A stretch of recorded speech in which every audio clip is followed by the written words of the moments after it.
नमस्कार दोस्तों। एक दंत करिवर वदन मुद मंगल दातार, कथा कहूँ मैं आपकी हे मूसक असवार। बोलो गणेश जी महाराज की जय। पार्वती जी बोली, हे पुत्र, ज्येष्ठ मास में कौन से गणेश जी की पूजा करनी चाहिए? तब भगवान गणेश जी बोले, हे माँ, ज्येष्ठ माह में कृष्ण पक्ष की चौथ सौभाग्यदायक होती है। इस दिन एक दंत गणेश जी की पूजा करके उनके सामने घी का दीपक जलाना चाहिए और घी के लड्डू बनाकर भोग लगाना चाहिए। कथा इस प्रकार है। पूर्व काल में पृथु राजा के राज्य में जयदेव नाम का एक ब्राह्मण रहता था।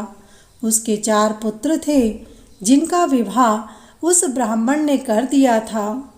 उनकी सबसे छोटी बहू एक दिन अपनी सासू माँ से बोली, हे माँ, जब से मैं व्रत करने योग्य हुई हूँ तब से संकटनाशक गणेश चौथ का व्रत करती आ रही हूँ। इसलिए आप मुझे आज्ञा दें कि मैं इस व्रत को करती रहूं। यह बात ससुर जी ने सुनी तो बोले, पुत्र वधू, तुम्हें क्या दुख है जिसके लिए तुम ये व्रत कर रही हो? तुम तो खाओ पियो मौज करो। कुछ समय बाद उसे एक पुत्र की प्राप्ति हुई। समय पाकर जब वह पुत्र बड़ा होने लगा और विवाह योग्य हो गया तो उसका विवाह किया गया। एक तरफ गणेश जी के व्रत को छूटे हुए काफ़ी समय हो गया था, जिसके कारण गणेश जी रुष्ट हो गए थे। विवाह संपूर्ण होने के बाद गणेश जी ने उसके पुत्र का हरण कर लिया। पुत्र को ना देख करके चारों ओर हाहाकार मच गया।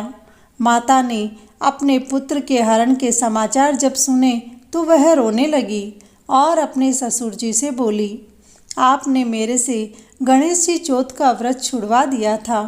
इसी कारण से भगवान गणेश जी रुष्ट हो गए हैं और मेरे पुत्र को ले गए हैं। यह सुनकर के ससुर जी बोले, पुत्रवधू और पौत्रवधू, तुम दोनों मिलकर के प्रतिमास संकटनाशक गणेश चौथ का व्रत करो। दोनों सास बहू गणेश जी का व्रत करने लगी। एक समय गणेश जी दुर्बल ब्राह्मण का रूप धारण करके वहाँ आए और बोले, पुत्र, भिक्षा दो। पुत्र वधू ने अत्यंत प्रसन्नता के साथ उस ब्राह्मण का पूजन किया और उसे भोजन करवाया। ब्राह्मण रूपधारी गणेश जी बोले, मैं तुम पर बहुत प्रसन्न हूँ, तुम जो चाहो वरदान मांगो। पुत्र वधू बोली, हे दाता, हे साधु महाराज, आप प्रसन्न हैं तो मेरा पुत्र मुझे पुनः दे।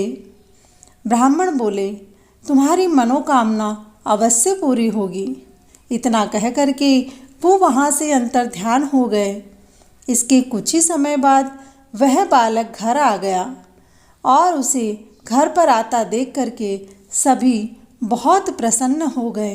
ज्येष्ठ मास की चौथ सभी मनोकामनाओं को पूर्ण करने वाली है।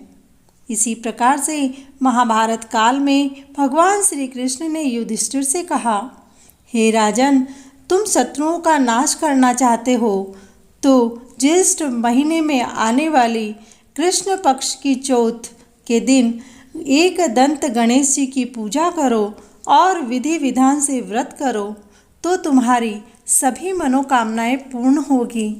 ऐसा करने से महाराज युधिष्ठिर को महाभारत के युद्ध में विजय प्राप्त हुई।